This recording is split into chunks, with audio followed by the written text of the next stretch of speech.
Thank you. My name is June. I'm an alcoholic. Hi. I really want to thank all of you for inviting me here and letting me be a part of this with all of you, and for giving me a chance to see Ed and Hal again. They're two real special people in my heart. I kept thinking this morning, I've had such a fabulous trip so far, and see, this is going to be a long talk. I just thought there's really no way you can get from where I come from to where I am today. It takes a lot more than a plane ticket to get from where I came from in Venice, California to where I am today. And I don't know exactly how it's all happened, really. It's been a lot of meetings and a lot of people sharing their experience, strength, and hope in my life. And I thought, too, I just thought it's so incredible. When I came through the doors of Alcoholics Anonymous, by the time I got here, my own family would not allow me in the home or to call under any circumstances. I'd been thrown out of a number of different places at that point. I really had no place left to go, and I came down here last night, and Ed invited me out, and I went out with a lot of different people that I got a chance to meet. I guess maybe about 10 of them, and every one of them has offered to share a part of the next couple of days with me. And Herb arranged a tour for us this morning of the Supreme Court, and Ed took me over there, and Hal took me last night and showed me just how beautiful your city is. And I kept thinking about that this morning too. I thought, isn't it amazing? I mean, you guys, many of you had never even met me before, and I tell you that 13 and a half years ago, my own family didn't even want me, and here you all are, and you're inviting me to do things and share a part of your life, and God, I can't be anything but grateful. I want anyone to know who might be visiting or new to Alcoholics Anonymous that I am not an expert on alcoholism or on Alcoholics Anonymous. I am not an authority. I'm not paid to get up here and share. I know when you're done, you're going to think, thank God they didn't have to pay her for that. But I'm just another member of Alcoholics Anonymous, and I came here to share a little bit about my experience, strength, and hope. I love Alcoholics Anonymous, and I can't help but be tremendously impressed with what is accomplished in my life. And I think the thing that impresses me the most, and even more so the longer I stay sober, is not only what it has accomplished with my life, but that it has given me a life that I never would have wanted any part of. And what's interesting about that is that the life that I've been given and I never would have wanted any part of is the best life I've ever had. And it's sort of an interesting paradox, one of the many that happen in our lives here in Alcoholics Anonymous.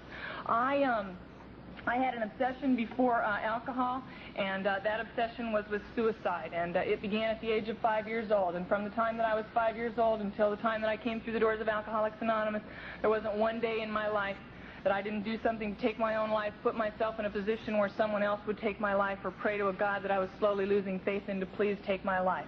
That really was my number one goal. It was what I wanted the most, and obviously I wasn't very successful at it, but I want you to know I gave it a good try. Fortunately for someone like me, I was introduced to drugs at the age of 7 years old. I began to use alcohol on a regular basis about a year later, and by the time I was 9, I was finding the combination that was to work for me until I came through the doors of Alcoholics Anonymous. And that was barbiturates, or downers, or reds, or yellows, whatever you might know them as. And alcohol, I very rarely altered that combination at all, because the combined effect of those chemicals got me exactly where I wanted to go, and that was complete oblivion. I was never a party girl. I was never a social drinker. I've already told you the main interest that I had was to try and kill myself, and in not being successful at that, there probably wasn't hardly anybody out there in the world that needed something more than I did, and I'm grateful that I found the chemicals that I did, because had I not found alcohol when I did, I honestly believe I would have had to have been locked up in an institution, because I really just couldn't handle living out there. I just didn't know how to cope and how to do it. I know, certain things in staying sober and in learning a lot in Alcoholics Anonymous and looking back on my life. I can tell you a little bit about the way that I saw the world and the way that I saw life, and I guess the way that it sort of formed my opinions and my old ideas, which I've had to since work on getting rid of. But when I was a little kid, I grew up in an alcoholic home. My mother was a bar drinker, and so I learned a lot about alcoholism firsthand. I knew about the violence. I knew about the broken promises. I knew all about what alcoholism was going to mean, and I knew I wanted no part of it. But as I was growing up, I was an only child, and so I looked around a lot at the people that were around me to sort of see what the world was kind of like. And the only people that I saw were my mother's friends, and they were pretty much all alcoholics. It seems to me, in the way that I saw the world, that men never felt anything. And to the best of my recollection, before coming into the program of Alcoholics Anonymous, I don't ever recall seeing a man cry or show any emotion at all, with the exception of anger and rage. And I thought that that meant that that's all men ever feel, that the only thing that ever gets to them or that ever changes the way that they feel inside is when they get angry or they get mad. And I thought maybe if they care about you, you can get them to slap you once in a while, you know. But outside of that, I really didn't believe that men had any emotional reactions at all. And although the women in my life also acted with a tremendous amount of anger and rage and violence, I knew that they felt things. I knew that things hurt them. I knew that they cared. I knew that I could make them cry, or I saw some of them even having nervous breakdowns. And I looked at those two different groups of people, and I decided immediately which one I wanted to be like. And I spent my whole life before coming into Alcoholics Anonymous, and for some time afterward, trying to be what I thought a man was. And to me, a man was someone who cared about no one, who felt absolutely nothing, and if they did happen to feel anything, never let anyone else know it. Now, the interesting thing about that is that those being my goals, I was completely unsuccessful in those. In fact, I seem to be one of those people that Clancy talks about who was born with no insulation whatsoever for my emotions. And when I would go out there in the world, and I would be 5 and 6 years old, and I'd go to school, and those kids would tease me about being tall or having curly red hair or being skinny or whatever it was, I could tell you today, if I really wanted to think about it, who said it, what they were wearing, where I was. And I remember the pain that I felt inside. I remember how much it hurt. It was like I was being cut up inside, and sometimes I wanted to cry, and sometimes I even would start to cry. And so at the age of 5 years old, I found out something about myself very quick, something I was never to forget. I found out that I was a weak person. I found out that I couldn't do this thing that I wanted to do more than anything else. I couldn't control my emotions, and that other people I didn't even care about, had the ability to upset me and make me cry and make me hurt inside. And those feelings of self-hatred were never to leave. I'm not one of those people who was going to tell you about the fact that as I was out there drinking, I lost my self-worth and I lost my self-respect, because I honestly am one of those people I think have to say that before coming into Alcoholics Anonymous, I never had any self-worth and I never had any self-respect. The only feelings that I've ever had for myself were self-hatred. I never liked the way that I looked. I never liked where I was living. I never liked what was happening in my life. And most of all, I never, for one instant, liked the way that I was feeling. And for someone like me, that's why it was so important that I found alcohol when I did. In growing up, when I was a little kid, they asked me what I wanted to be when I grew up, and I told them a boy. And it wasn't as easy back then as it is today to do that. And I was very serious about it, and that's when my mother first started taking me to the priest. He wanted the priest to explain to me that I couldn't be a boy, and later on they began taking me to psychiatrists and psychologists. I can't really tell you what the diagnosis from a psychiatrist or a psychologist was, because I'm one of those people like my friend Patty who always thought that those people should have to work for their money, and I never told them anything. When I finally accepted the fact that I could not be a boy, I had to settle for the next best thing. And in Venice, where I grew up, it's a beach town, and the way that I saw the world, the next best thing, if you couldn't be a boy, was to be a tough broad. And so I spent my time before coming into Alcoholics Anonymous trying to be what I thought a tough broad was. And I bet in Washington, D.C., you probably have different standards than we have in Venice, but we had them, and they were very important. I joined a gang, and I did a lot of fighting. I have never won a fight in my life. However, I never fought a group of less than 5 people at a time. And I learned when I got to the program after I'd been sober for a while, my sponsor explained to me that the reasons I always fought groups of from 5 to 15 was because it wasn't worth it for me to take a chance and fight one person and perhaps lose, because somebody then might say I was a lousy fighter. But if you go ahead and you fight 5 to 15, nobody expects you to win, and they think, gosh, she must be awfully tough, or why would that many people have to jump her? And I was one of those kind of people who was willing to walk around with my face beat in a lot so that somebody else out there might think that I was tough. I would stand down in Venice with my gang looking tough, and sometimes tourist-type people would go walking down the beach and they'd see us, and people usually did notice me and my gang. And when I'd look them right in the eye, and I'd take my cigarette and I'd throw it down on the sidewalk. And of course, we never wore shoes if you were a tough broad in Venice. And I would put my cigarette out with my bare feet on the sidewalk, and these touristy-type people would poke one another and whisper back and forth. And of course, I knew what they were saying. They were saying, "Wow." That is one tough ride. And I was very impressed. I knew that they would be. It wasn't until after I was sober for a while that my sponsor convinced me that maybe what some of those people were saying to one another was, "Did you see that? That person just put flesh to fire. Why would anybody do anything so stupid?" But I thought it was very tough, and so I knew everybody else would too. Of course, just being able to step on lit cigarette butts did not really mean that you were tough. You were only truly tough if you were then able to walk upon those feet as if it did not hurt. And those are the kind of things that kept me busy before I came to the program of Alcoholics Anonymous. That's what I was doing out there. I'm very grateful that tattoos did not become popular until a little while after I was sober. They, in fact, many of my women friends in Alcoholics Anonymous, some before coming to the program and some after, have gotten wonderful little works of art, little tattoos, you know, little flower or a little butterfly or a little panda bear or bunny, you know. And if tattoos had been popular when I was on the streets, I'd be standing up here today, I'd have a shark on my arm, and it would swim whenever I did this. And I would have gotten something like a battleship on my chest or maybe a canoe in my case, but if I had thought it was tough, I have no doubt in my mind I would have done it. I knew a lot. I knew about Alcoholics Anonymous. I don't know if I knew a lot about it, but I certainly knew that it existed. My mother had been in and out of the program since the time that I was 6 years old, and with varying lengths of sobriety in between. So I certainly knew that the program existed. I wanted no part of it. I didn't have a problem. I wasn't anything like my mother, who really was an alcoholic. And yet one night I was brought to a meeting by my mother, and I was brought not because I asked for help, not because I wanted help, but simply because she was afraid to leave me alone. She thought I'd get her evicted from another apartment. And we went into the meeting, and that night at that meeting, the miracle of this program began for me, even though I didn't get sober at that time. And the miracle began in a way that I know many of you may not be able to identify with. But there was a man in that meeting that I admired and that I respected very much. And I didn't admire or respect a whole lot of people, but this guy was really it. He was the most important person in my life. And I saw him, and he was sitting in this meeting, and I admired this guy for a lot of different reasons. I'll share some of them with you. I admired Paul because he'd been in prison, because he carried a knife and had it with him at the meeting that night, because he rode a motorcycle, because he was extremely hostile and violent, and because a lot of people were afraid of him.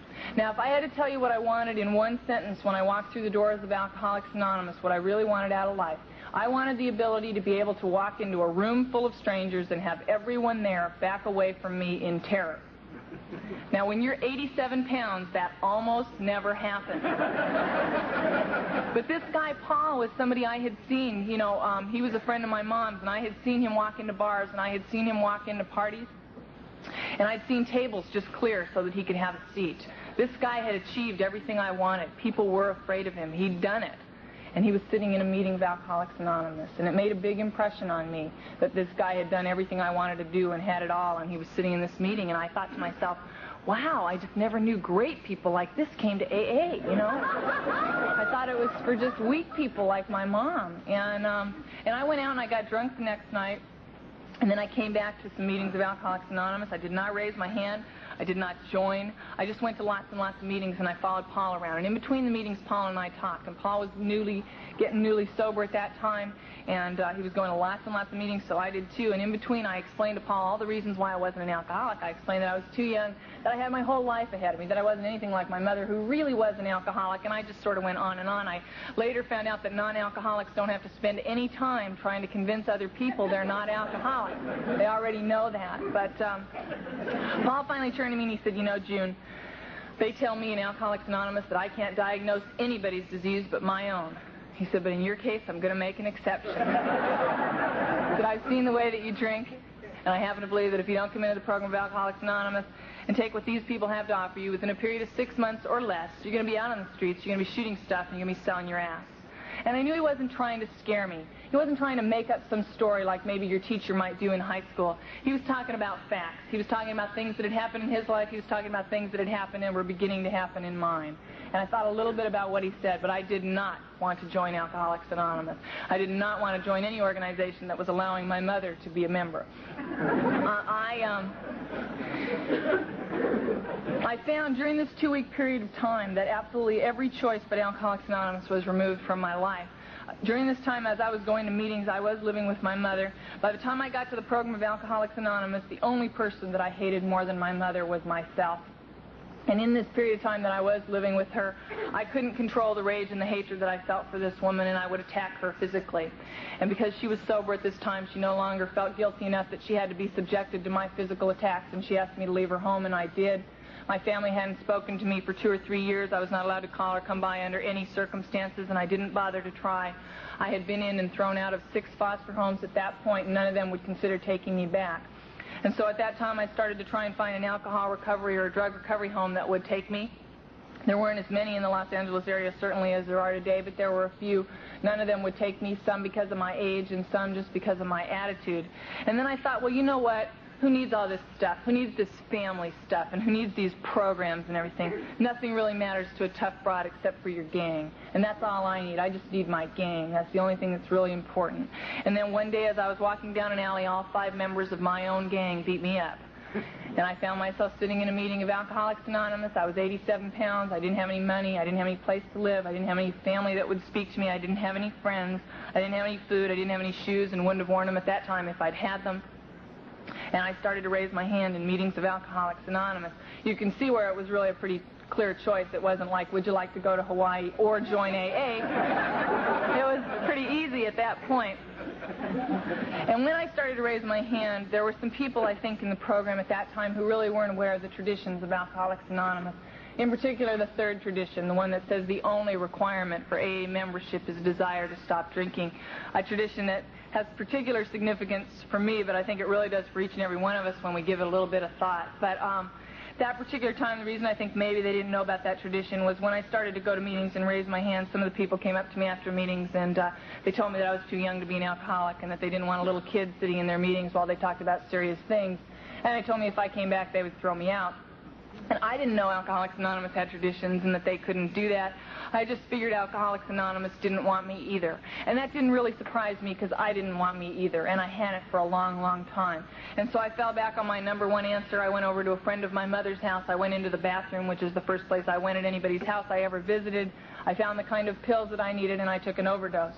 And before I passed out that day, I went to a noon meeting of Alcoholics Anonymous. When I got to the meeting, I wasn't able to stand or sit anymore, and I had to lay down in the meeting. Now, I don't know about where you guys attend meetings here in Washington, D.C., but I'll tell you, in West Los Angeles, where I got sober, they almost never called on people to participate who were laying in the meeting. But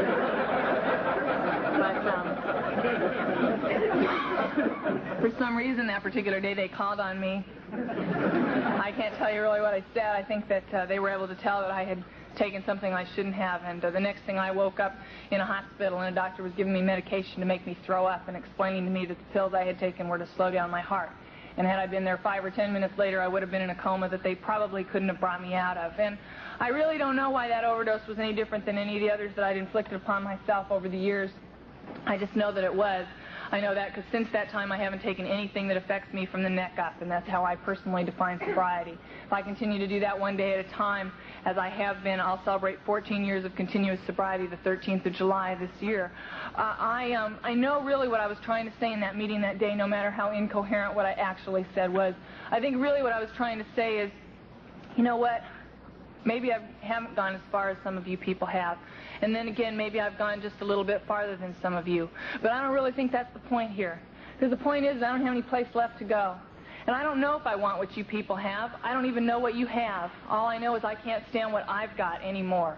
And you don't have to tell me that if I go back out there on those streets, I'm going to die. Because dying doesn't scare me. Dying is what I've been trying to do since I was 5 years old. What scares me is maybe I can go out there and live for another 20 or 30 years, like some of you people have, and that's what I can't stand. I can't stand living out there that way anymore. So please let me stay. And the people of Alcoholics Anonymous have let me stay. That's not to say that everybody all of a sudden decided to accept me and that I was an alcoholic. I'm sure there were people then and are probably still people today who will never believe that I was an alcoholic. That's really not important. The important thing is that fortunately for people like me, we have a 3rd tradition. It says that the only requirement for AA membership is a desire to stop drinking, and it allows me and anyone else who has that desire to be a member of Alcoholics Anonymous. And there were still people who'd come up to me after meetings and they'd say, "You know, kid, I spilt more booze on my tie than you ever drank." And of course I turned and explained to them that if they hadn't spilt so much, they may have gotten sober younger.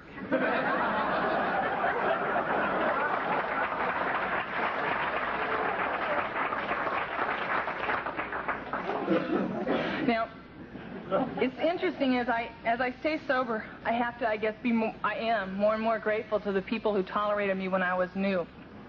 And I choose the word tolerate rather than love because it's more appropriate in my case. I came to Alcoholics Anonymous with a bad attitude. Now, I don't want you to think I got sober and got a bad attitude, because that would be misleading. I came here with the only attitude I'd ever had, and it had always been bad. When I walked through the doors of Alcoholics Anonymous, I had a very limited vocabulary. It consisted almost solely of profanity, the exception of a few other words like the and mother. And that was about it. There were a lot of people who were offended by the use of that kind of language in Alcoholics Anonymous, and I tried to make it a point to use it more when they were around. I was terrified of people. I didn't like people. I didn't want anybody getting near me or getting close, and I didn't participate in any of the hugging or kissing when I came into the program. I continued to wear my motorcycle jacket that on the back said, "Do unto others," and then split. I also wore my motorcycle chains to meeting. I kept that black eye for a long time because I was so thin. I didn't wear shoes most of my first year to meetings or anywhere else. I just didn't believe in shoes. And I started smoking 3 packs of cigarettes a day when I got sober. No one ever lit one of my cigarettes. Occasionally someone would hold a match, and I always allowed them to hold it as long as they liked. But they never lit my cigarette with it. After I'd been sober a short period of time, I took up smoking cigars and a pipe. And that seemed to offend a lot of people, too. And there were times, in fact, where I could sit in a meeting, certainly not this large, but in a fairly good-sized meeting, and have an entire row all to myself. They made me the greeter at one of my regular Tuesday night meetings, and I would stand at the door with my motorcycle jacket and chains and cigar, welcoming the newcomers as they came to AA. Sometimes, as they walked by, I'd hear their sponsor whisper to them, "You see, if you keep drinking, you can end up like that." When I got sober, people were guessing my age at 37. I was 13 at the time, and I looked closer to 37. I got very active in the program of Alcoholics Anonymous, and I've stayed very active in the program of Alcoholics Anonymous. I found a home group right away. It was the Monday Night Venice group, greatest group in the world, as it's got to be if it's your home group. And they made me the the literature chairperson. And so I knew I had to stay sober sometimes from Monday to Monday when I was having a lot of trouble with the one day at a time. I knew they needed me. They never thought that the meeting had been going on 20 years before I ever walked in to set up the books, but I really felt needed, and I felt like I had to be there. And I got really active in that. My sponsors were very active people. I was fortunate in finding sponsors. I found 2 sponsors. One was a guy who'd come from a background very much like mine, only he'd been at it a lot longer than I had. And when he thought I got too vulgar or too out of hand or too crazy or too hostile or too whatever, he would grab me around the neck and threaten to kill me. Now, you're never going to find that in the big book of Alcoholics Anonymous. It never says, now the sponsor should grab the baby around the neck, because I looked. But he could always get my attention and explain to me what meeting I'd be going to next when he did that. And I also found a woman who became my sponsor, and that's probably one of the biggest miracles that I can imagine happening at that time, because I didn't like women. I didn't like me, I didn't like my mother, and if there was any other woman in the program of Alcoholics Anonymous, I figured they had to be like one of the 2 of us, and I didn't like them. I didn't sit next to women, I didn't like to listen to women's speakers, something that always makes me feel a lot better when I'm asked to share, because I know there's never as many people listening to me as it looks like. And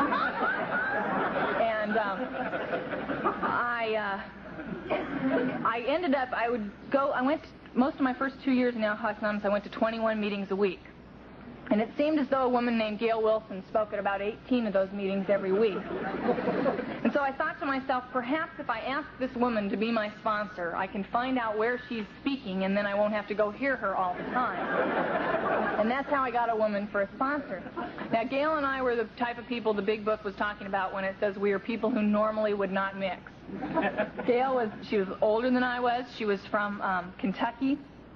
She not only didn't use the same language I did, she didn't know what most of the words I was using meant. And Gail would see me at the meeting, and she'd come over and she'd say, June, please don't sit next to me at the meeting tonight, so I can't take the cigar smoke. And I'd say, that's fine. And she'd say, and not only that, please don't tell anyone that I am your sponsor. And that was fine with me because I didn't want anybody to know a tough broad like me was hanging out with somebody lame like her, you know. And so Gail and I would meet secretly after the meetings and talk about AA.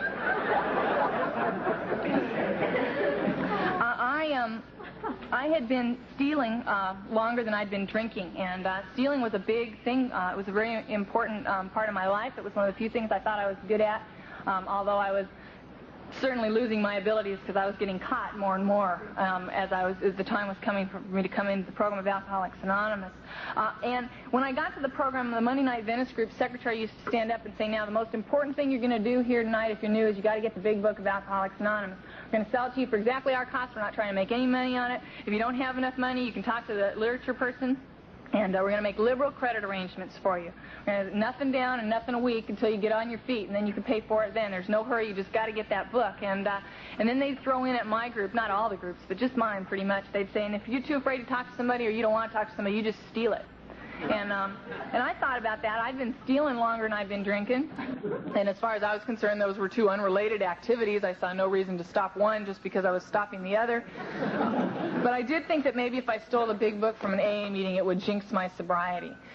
And so instead, I went to the library in Santa Monica, and I stole the big book of Alcoholics Anonymous. And while I was there, I stole a copy of the 12 and 12 because I heard a lot of people talk about that, and I thought it must be an important book, too. And I didn't feel bad about it at the time because I thought, you know, the library has lots of books, and I need these, you know. And if they'd stopped me, I probably would have said the secretary at the Monday Night Venice meeting told me to steal this, you know.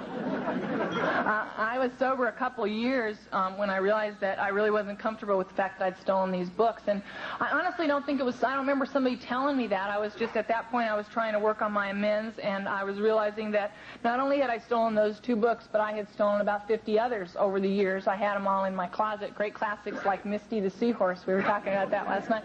The things you steal when you're 6 and 7 years old. And I loaded these books up, and I took them down to the local librarian, and I explained to her that I was a member of Alcoholics Anonymous, that it was necessary for my sobriety to return those books. And I asked her if it was okay, though, if I made payments, because they wanted 3 to 5 cents a day, and I'd had some of the books for 11 years. And she said that would be fine. She said it was sort of funny, though. She said she used to work in a library in Laguna Beach. This man had come in with the big book, and she said he'd had it for 37 years. She says, I guess you guys do this all the time.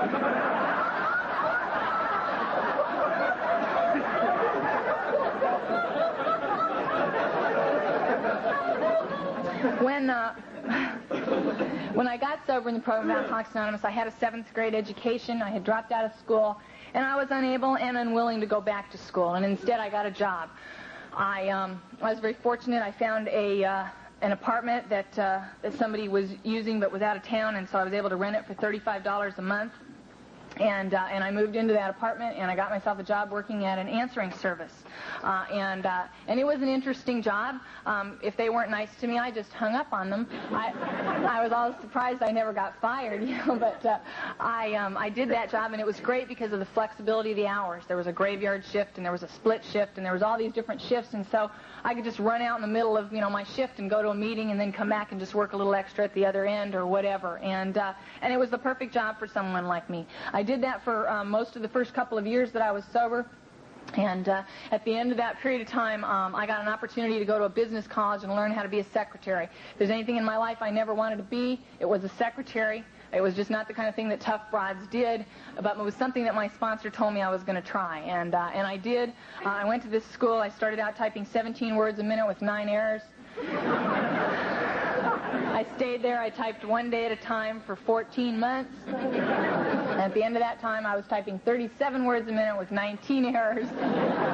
And they told me I wasn't going to make it as a secretary, but maybe I could get a job working in an office with some of the other skills that they'd taught me to do. And so I thought, well, okay, I was going to go ahead and try all that. But before they told me I could do that, I'd have to take this test in order to be a high school graduate. So I took a GED test, and I went down to take this test. I thought it was, going to be on the 5 different areas that you learn about in high school, and I studied for a little bit. I went down there, and all the answers on the test are A, B, C, or D. I got the first 4 parts, and I did okay. The 5th part was math, and I hadn't had very much math. I can still only add and divide and multiply and subtract, and that's about it as far as my math up to this point. And it was the same at that time. And they handed me the math test, and they started out with algebra, and then they started doing things I couldn't even pronounce, let alone do. I remember they had a bunch of these kind of things where they had a rectangle, and then they drew a line across it to make it into 2 triangles, and they wanted to know how many feet were in one of those triangles. So I sat there, I drew a bunch of little pictures of feet in there. I have no more idea now what you're supposed to do to figure that out than I did then. And I turned to my higher power. I was at the bargain stage of my sobriety. And I said, look, God, I'll tell you what I'm going to do here. I'm going to go through this test. I'm going to pick lots of A's, for AA. And I hope you know your math. And I'm afraid I have to tell you all that God's as bad at math as he is at typing. But we still managed to pass the test. And a lot of different things were happening in my life at that time. The Monday Night Venice group got this big group together, and we were going to a convention. And the convention was going to be in San Francisco. And I grew up in Venice. It's at the beach. I ran away once. I made it 6 miles east to Culver City. And that was about as far as I had ever been. My family, we never had a car or anything, so I hadn't really traveled much. I didn't take many geographics. And so this was a big trip. And so we loaded about, 27 people in a car for 3, typical AA gathering. And we drove to San Francisco. And the convention was being held at the St. Francis Hotel. Now, I know Hal was there because he was talking about it last night. I don't know if any of you else have ever been there. I've never been back, so I can only tell you the way I saw it that particular day. We pulled up at this hotel, and I had never seen anything like this hotel. We had lived in hotels, when your mom's a drinker, you move, when they put the padlock on, you move to the next hotel, but they never looked like this one. And we pulled up, and there were these other guys who were going to park the car, And then I looked inside. There were these long red velvet drapes, these big, red carpets. And inside, I saw women wearing long dresses and men wearing suits. And it was daytime, for Christ's sake. So everybody, they start getting out. Okay, we're at the convention. Let's go. And I said, I'm not going in there. And they said, well, this is where the convention is. I said, I am not going in there. People like me just don't go in places like that. I knew what I was. I knew I was nothing but a dirty little Venice broad. That's all I had ever been. And that's all I ever was going to be. I knew Alcoholics Anonymous was never going to be able to change that. And I knew that people like me were not welcome in a place like that. And I knew if I walked in there, they were going to come over and they were going to say, excuse me, this is a nice place. We want nice people here. You're going to have to leave. And I didn't want to put my friends through that, and I didn't want to put myself through that. And after a couple of hours, they finally convinced me that I could go in the hotel. And I snuck in the hotel. At least that's how I saw it. I went into the room. It's the only convention of Alcoholics Anonymous I've ever attended that I didn't go to one meeting. I've been to a lot of conventions, but I didn't go to one meeting at that one because I just stayed hiding in the room because I knew that I just wasn't good enough to come out. And at this same time was right about the time that I was finishing the school, and my sponsor was telling me now I had to go out and look for a job. And I didn't know how to look for a job. I didn't know anything about the citizen-y type world. That's what I called it, where you work Monday through Friday and people dress up in suits and stuff like that. And I didn't know how to dress, and I didn't know how to talk. I didn't know when you're supposed to brush your teeth or how many times or how many days, when you wash your hair or any of that sort of stuff. Nobody'd ever, we didn't talk about that in my gang. Do you use Crest or Colgate? It was just not, it wasn't an issue. And I was trying to learn all these things, and some women in the program took me out, and they gave me some clothes, and we went to the Salvation Army, and we bought me some other clothes, and I put these clothes on, and it was like Halloween. It's like, look at the little Venice bride in the citizen costume, And I felt it was so obvious. I expected people at every interview to offer me candy and send me away. But they told me I had to do the footwork, and that's what I did. I kept filling out these applications and going on one interview after another. It seems like I went on hundreds, and I finally got hired at this place. I was so excited. Got hired in an insurance company. It was so square. I knew my sponsor would love it. And I went to work. I worked real hard. On the 7th day they called me in the office. I figured maybe they were going to give me a raise. And she fired me. She told me I didn't have enough experience, and right before I was leaving, she said, and you know what, dear? She said, you don't seem to have any common sense whatsoever. And I didn't even know what that was, but I knew I was being insulted. And I went across the street, and I called the Los Angeles Central office. And I told them, I said, this is June G. I'm a sober member. I've just been fired. What are you going to do about that? And they laughed. I couldn't believe it. I'd been sober for a while. I had never heard of a sober member being fired. I didn't think we were going to let things like that happen. I thought we'd picket or something. And I remember I told my sponsor that night, I said, you know, I never got fired before I came to AA. And he reminded me I'd never had a job.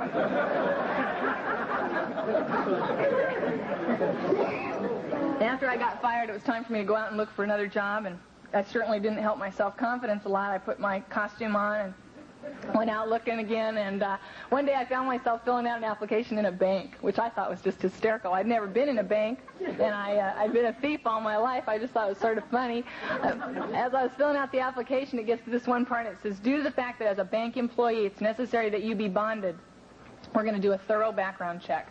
And I said, oh no, not me. I don't want anybody looking into my past. First of all, they call one library, and I've had it, you know.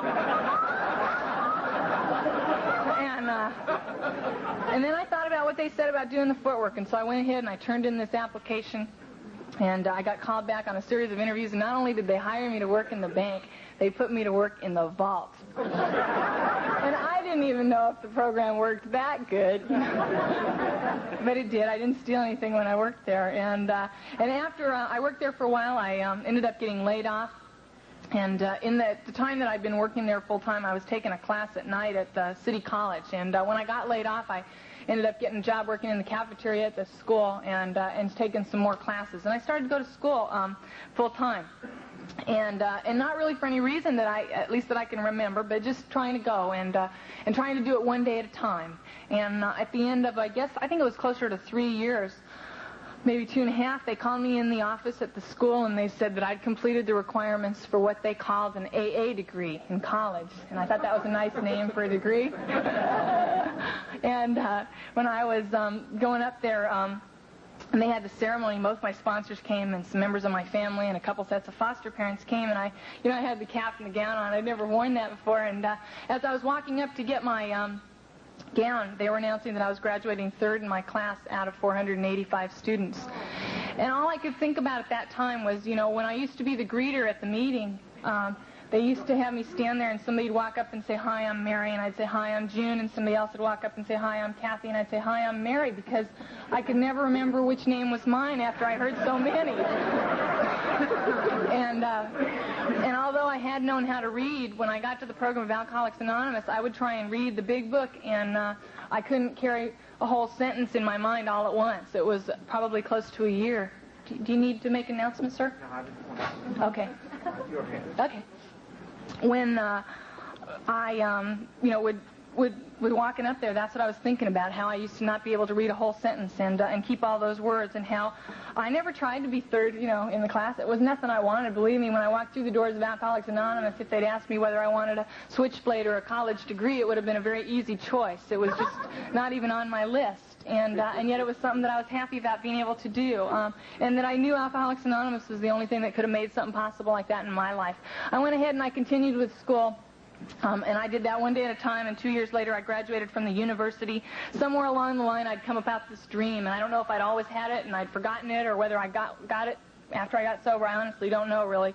But I went ahead and did the footwork as I'd been taught by my sponsors to do for those dreams, and turned in all the papers, and I got a telegram, I guess pretty close to 5 years ago now, telling me that I'd been accepted as one of 300 out of 3,000 applicants to go to law school. Now, I'll tell you, when I walked through the doors of Alcoholics Anonymous, I had always planned on spending a lot of time in court, but never on that side of the table. And that's what I've been doing over the last 5 years or so.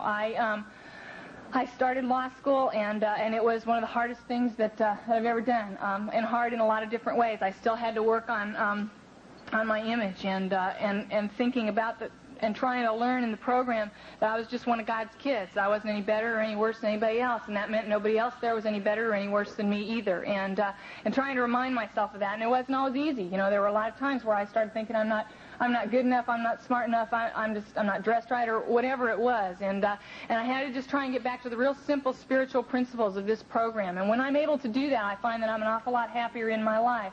When I start looking out there and comparing myself to what you got and what you're doing and how things are going in your life, I can't be happy. It's just, at least that's the way it is for me. I've just never been able to be happy when I'm looking at you and your life.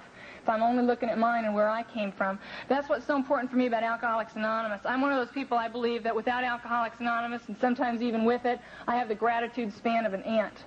I could walk out of here today and I could look down and I'd find a $20 bill, and first thing I'd say is, thank you, Father, this is going to help. I can go buy a couple postcards of the cherry blossoms or whatever extra, or pay some bills. This is really going to help. And the second thought in my mind wouldn't be 5 seconds behind it, would be, it could have been 100. And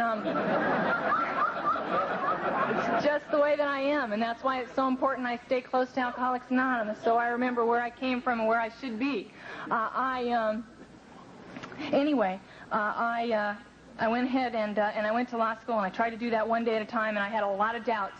There were a lot of times where my heart said, you're supposed to be a waitress, and my sponsor said, no, you're supposed to study more. And I thought my sponsor was wrong, but I went ahead and I did it anyway, and I kept moving towards it. During I was scheduled to graduate in May of 1983, and in early 1983, about February, I got a phone call. And it was a very close friend of mine telling me that my sponsor, Gail Wilson, was dying of cancer. Gail was 48 years old, and I had known that she had cancer, but she had lied and told me that it was in remission because she didn't want to worry me and keep me from studying and doing my schoolwork. And they told me that it was very serious and that she was really dying. And so during these last 2 months of Gail's life, I spent a lot of time in that hospital room. We spent a lot of time talking, and we talked mostly, of course, about Alcoholics Anonymous, and we talked a lot about what was going on in my life and all the fabulous things that had occurred in hers. As I would sit there, many people were taking care of Gail. She was pretty sick, and she had a lot of nurses and doctors and a regular staff of people coming into the hospital, and they were taking good care of her. But she never missed a chance to introduce me to these strangers who had no interest whatsoever, I assure you, in meeting me, but she would introduce me anyway, and she would say, Nurse, I want you to meet Junie. Said, Junie's like a daughter to me, and she's going to be an attorney. And I would sit there and I'd think, this is the same woman who about 11 years ago used to say, don't sit next to me, and don't tell anyone that I am your sponsor. And Gail and I talked about that a lot while we were sitting there, and she said, June, she said, when you came into the program, you asked me to be your sponsor. I said yes, because it was the way I was trained in Alcoholics Anonymous. Clearly I was not baby of the year. She said, I looked at you and I talked to you for a little while, and she said, I thought, this kid with her attitude and her background is going nowhere. There is just no way. And she said, but I sponsored you anyway, because that's how I'd been taught in Alcoholics Anonymous. And she said, I remember when you were a couple years sober and you said something about wanting to go to college. She said, I thought, she'll never finish. She'll never finish one class, let alone college. But she said, but I didn't say anything. And she said, and then I remember after you were a little way into college, you'd been going maybe 6 months or maybe a year, you said that, you wanted to go to law school someday. She said, I almost laughed out loud. She said, I just knew that wasn't possible. She said, but I didn't say anything. And we talked about it while we were sitting there. We talked about the fact that Gail Wilson never believed in me. She never did. But she always believed in Alcoholics Anonymous.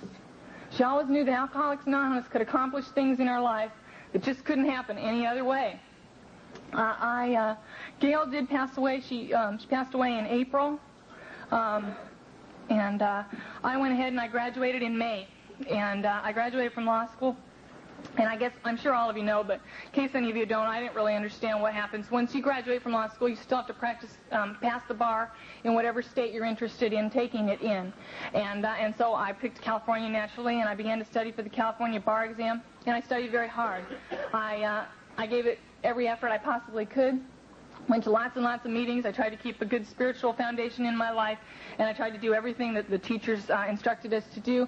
Took the examination in July of 1983. In December of 1983, I received a telegram telling me that I did not pass. And I absolutely could not believe it.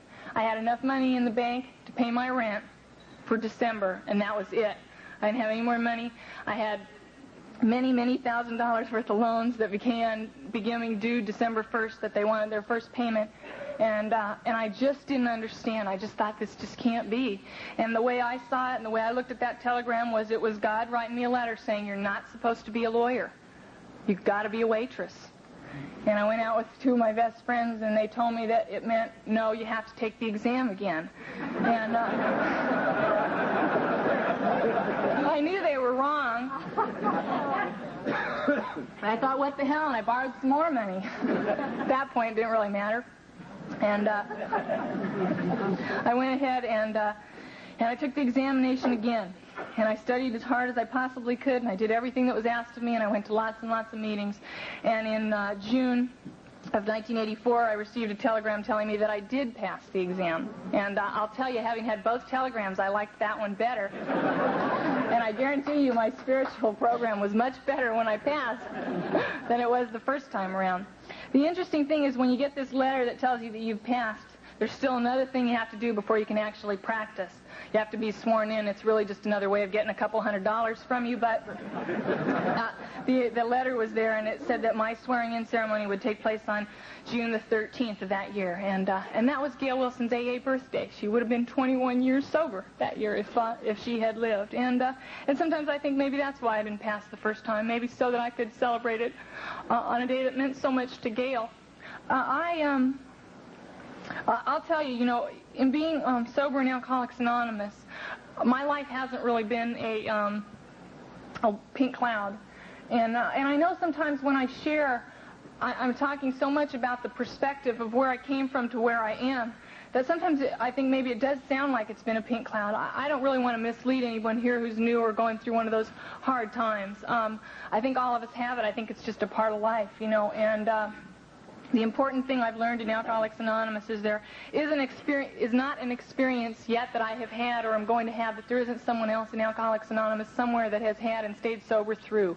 And that for me is the hope that belongs here in Alcoholics Anonymous. I'm going to just tell you one other story very quickly. When I was a couple of years sober, or maybe a little bit longer than that, I got emotionally involved. And you probably don't do that here, you just get married. But in LA we still get emotionally involved. And they run about 30 days out there usually. If both people are in AA. If it's 90 days, we give them a chip and have a party. Anyway, though, I did get emotionally involved at this time, and when I did, it was really sort of my first boyfriend. I always thought you should either have a higher power or a boyfriend. I really didn't think you should have both, and so when I had my boyfriend, he was easier to talk to than my higher power, and so I sort of didn't talk to him as much.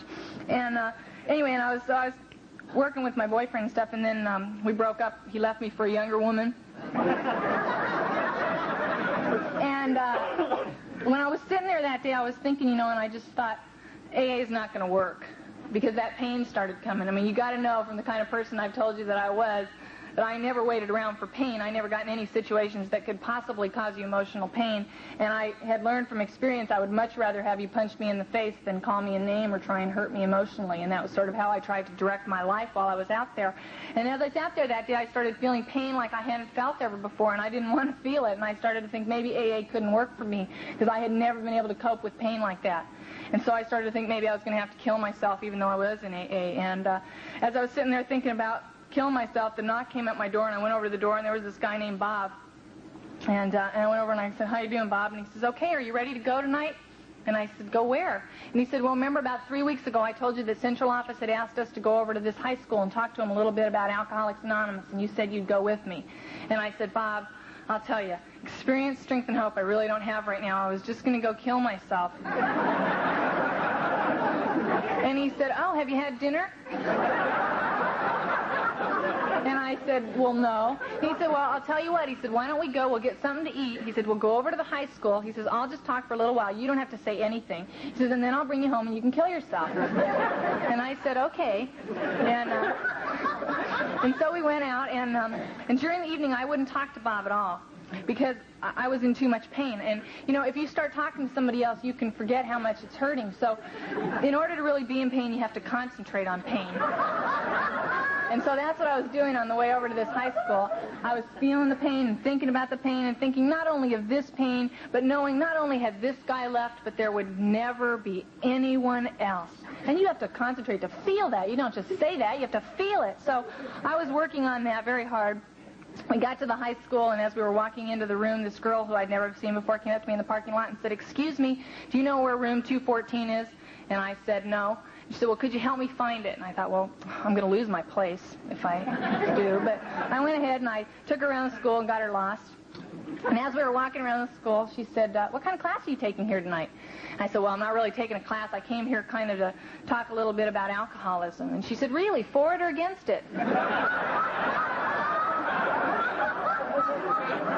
I said, "Well, I guess you'd say against it. I've never heard of any talks for alcoholism." And she said, "Really?" She said, "I'm on the wagon."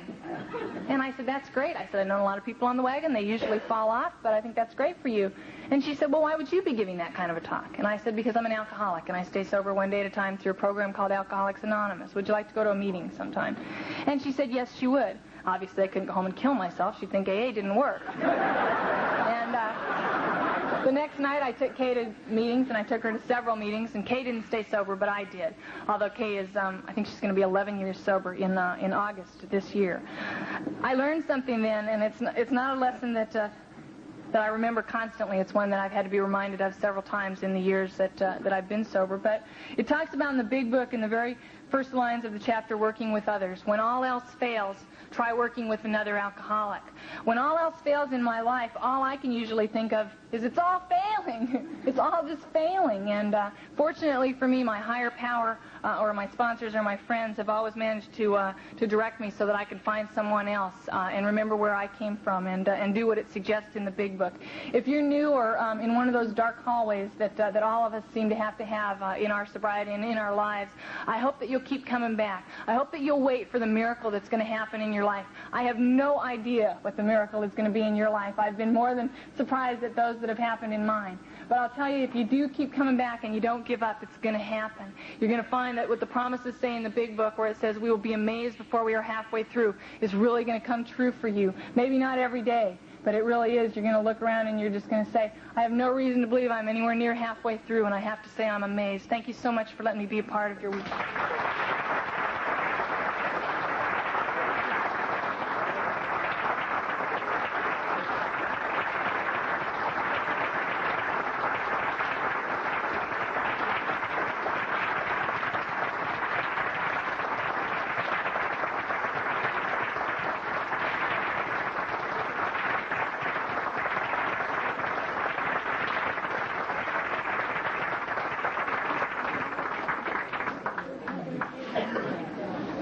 Thank you, Jim.